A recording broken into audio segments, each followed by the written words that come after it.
জাতীয় পার্টিকে আগামী ৪৮ ঘন্টার মধ্যে নিষিদ্ধ করতে হবে। যেমনি ভাবে আওয়ামী লীগকে নিষিদ্ধ করা হয়েছে, ঠিক একইভাবে এই জাতীয় পার্টি সহ স্বৈরাচারের দোসর তাদেরকে নিষিদ্ধ করতে হবে। আমাদের ৩টা দাবি। ১ নম্বর, গতকালকের ঘটনার তদন্ত কমিটি গঠন করতে হবে এবং দায় নিয়ে স্বরাষ্ট্র উপদেষ্টার পদত্যাগ করতে হবে। ৪৮ ঘন্টার মধ্যে জাতীয় পার্টিকে নিষিদ্ধ করতে হবে।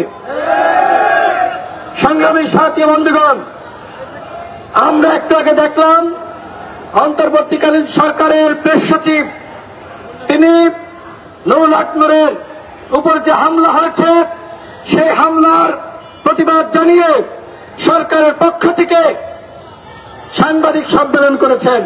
আমরা সরকারকে ধন্যবাদ জানাই যে তারা এই অন্যায়ের প্রতিবাদ করেছেন, কিন্তু শির দ্বারা উঁচু করে সেনাবাহিনীর যারা, পুলিশের যারা আমাদের কার্যালয়ের সামনে এসে আমাদের কার্যালয়ের ভিতরে ঢুকে তছনছ করেছে, তাদেরকে চিহ্নিত করে অবশ্যই শাস্তির আওতায় আনতে হবে।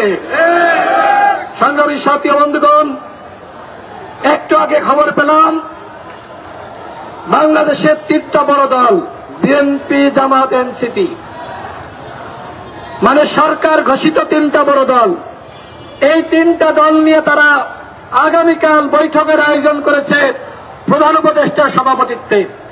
গণ অধিকার পরিষদ কি বানের জলে ভাইসা হয়েছে?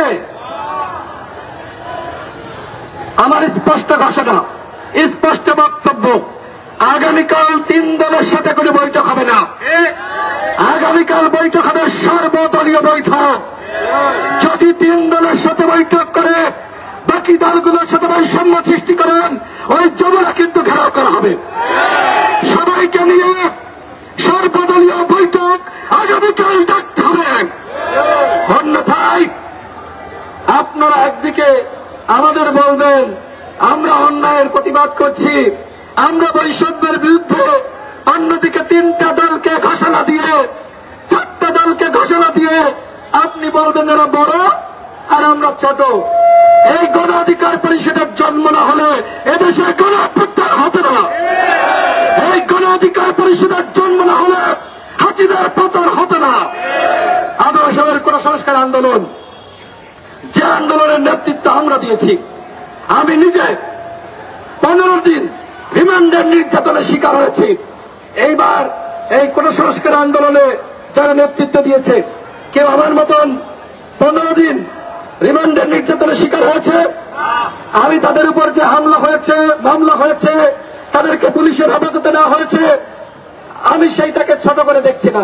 কিন্তু লালবাড়ির সামনে নুরুল হক নূরকে যেভাবে 18 সালের 30 জুন পেটানো হয়েছিল, হত্যা চেষ্টা করা হয়েছিল, এইবার কি এরকম কোন ছাত্র নেতার সাথে এ ধরনের ঘটনা ঘটেছে?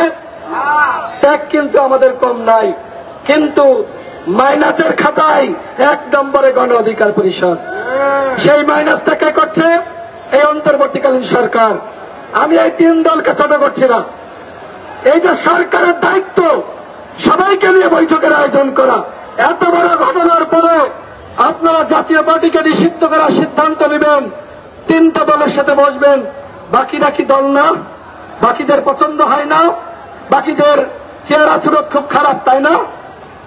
স্পষ্ট ঘোষণা, জাতীয় সংলাপ আগামীকাল ডাকতে হবে, প্রত্যেকটা দলকে নিয়ে সেই সংলাপ করতে হবে, নতুবা যমুনা ঘেরাও করা হবে। যমুনার সামনে গণ অধিকার পরিষদ অবস্থান করবে। কোন বৈষম্য বাংলাদেশে আমরা হতে দিব না।